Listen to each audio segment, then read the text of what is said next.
Hey, what's up everyone? DREAGEN back again, here to tell you that you should be reading Firestarter. So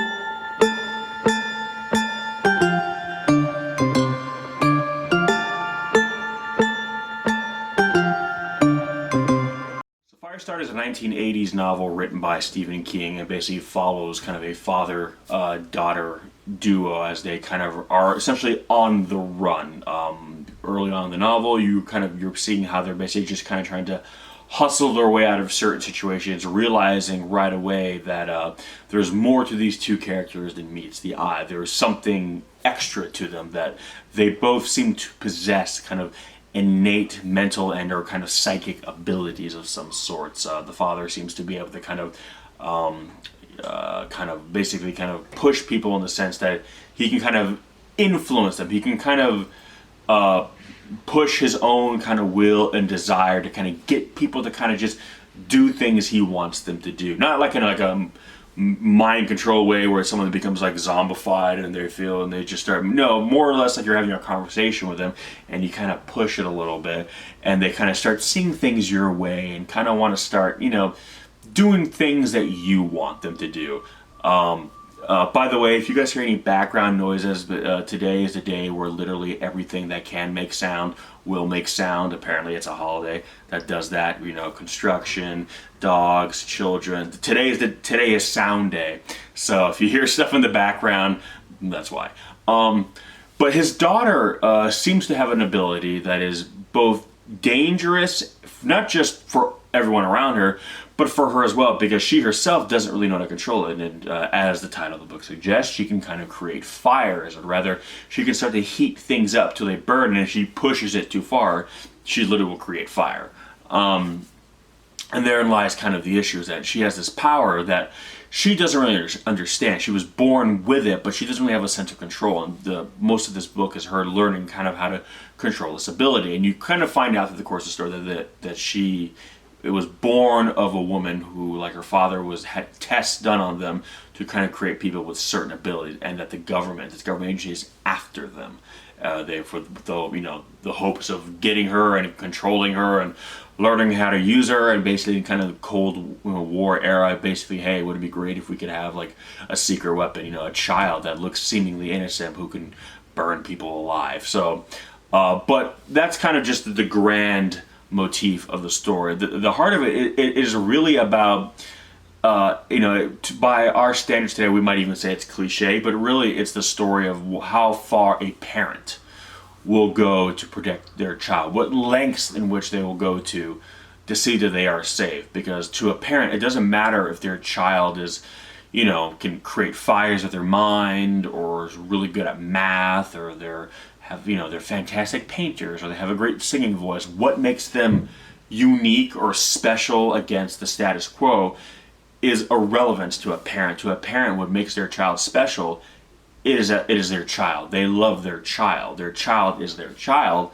and they will do anything to keep them safe, regardless of who's after them and why. It's not so much that that they're after her because of what she can do. For her father, it is that someone is trying to hurt his child. That's it. That's what it boils down to. That's what this is all about. It is really showing you that, no matter really what goes around us, again, being a parent is kind of universal in the sense that it's your child. It's this instinctive evolutionary love that you have for them, that you want to keep them safe, that you want to protect them at all costs. And at that point, it really doesn't matter why anyone's after them. They might have a perfect photographic memory, and the government wants to use them to memorize, foreign top secret documents of a foreign nation. Or hey, your kid has a photographic memory, and they want them to look at pictures of from satellite photos of secure military sites so they can remember. It doesn't matter why the government's after her. The point is, someone is trying to take his child from him and put her in harm's way, and he cannot allow that to happen. And even after there's a point in the book, minor spoilers, where they are obtained by said government agency, the lengths in which he goes through to kind of get her back, what he has to do, how he has to plot and scheme, and basically kind of play this long con.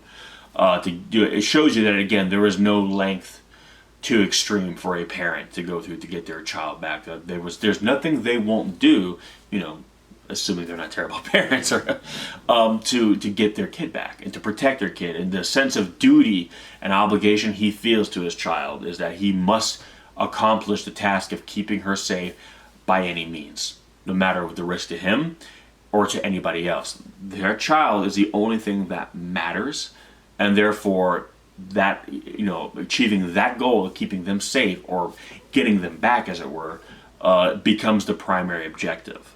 So it's a great story to show you that, when you read science fiction, fantasy, horror, or watch it on the screen, so often we're kind of enamored with the spectacle, the elements of these stories that are not, a part of our world. We focus on the more fantastical elements.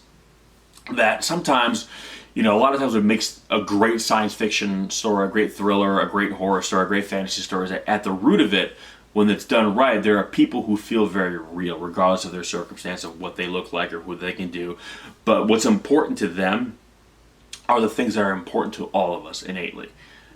And in a story like this that deals with people with psychic abilities, people who are pyrokinetic, the fact that at the heart of this whole story, it's just about a dad trying to keep his daughter safe. That's really what it's about. And you could tell a story like this without any of the fantastic elements. You could, you could write a story about that where there's no pyrokinesis, there's no, telepathy or anything like that. And you could still have a very similar story, because what makes this story so fun, what's most important about the story is the relationship between, father and daughter, parent and child. And you could even flip-flop it and make it a mother, and that's one of the things I thought was very interesting about the story too. Is that I feel sometimes a lot of these kinds of stories, the instinct is to do mother-daughter, a mother and her child is always kind of because So I thought it was kind of really nice to read, seeing this kind of character portrayed, fraternally, a father. And that's basically showing that yes, a father can care for their kids to the point where they'll do anything. It's not just a maternal feeling. A father can feel that way, and I like to see that he's showing that, it was a male character kind of championing what traditionally has usually always been kind of a female character. And this isn't me trying to be sexist or, like, it's better when a man does it. No. But usually a lot of times these kinds of stories, it's usually a mother who is feeling very kind of protective and, maternal towards the child. Regardless if the child is, a girl or boy. So to see that a father doing that a father is, the one who is, going to great lengths to keep this child safe. I thought that was kind of a bit of a change of pace. Not to say that no one's ever done that before, but it's not as common, is what I'm saying. So it was cool to see that, being a good parent, is not more innate in one, gender or the other. That at the end of the day, if you have a child and you love their child, it doesn't matter if the child grew inside of you or not. Your love is pure and your love is honest, and you love that child. And it might not even be technically your child, but if you adhere to yourself, this child, you say, I'm going to protect them no matter what. That's what being a parent truly is. So I really like that you saw this kind of story told from a male perspective, just because, again, in a world where entertainment is dominated by, males, that kind of thing, where the heroes are usually men. Usually in stories like this, it's always kind of told more from the perspective of a female. So in this case, it's a bit rare that you see it told from a male's perspective, and I like that because as someone who's planning on having kids in the future, the fact that I'm not giving birth to them myself, unless, it's like that movie Junior with Arnold Schwarzenegger, it doesn't mean I'm going to love them any less or would not be willing to go to any length for them. So again, it's just, and the fact that this came out in 1982, I thought it was kind of, again, it was something a little bit different that I liked. And the relationship they have together, it seems very real. You get a real sense of father-daughter when you're reading this story. It doesn't feel contrived, it doesn't feel forced, it feels very organic. You believe it, you buy into it, and because of that, you're rooting for them the entire way. You want them to win, and when they're separated, you want to see them reunited. You want to see them come back together because you realize that these two are at their best when they are together. They're a team, and that's what makes this really fun. It's that there's something very inherently kind of sweet and endearing about their relationship. They're kind of, partners in crime. It's kind of them against the world, and it's just something very kind of sweet about that. But anyway, yeah, so Firestarter, it's one of the classic ones from Stephen King, kind of from like, I think what a lot of people consider like kind of like his heyday.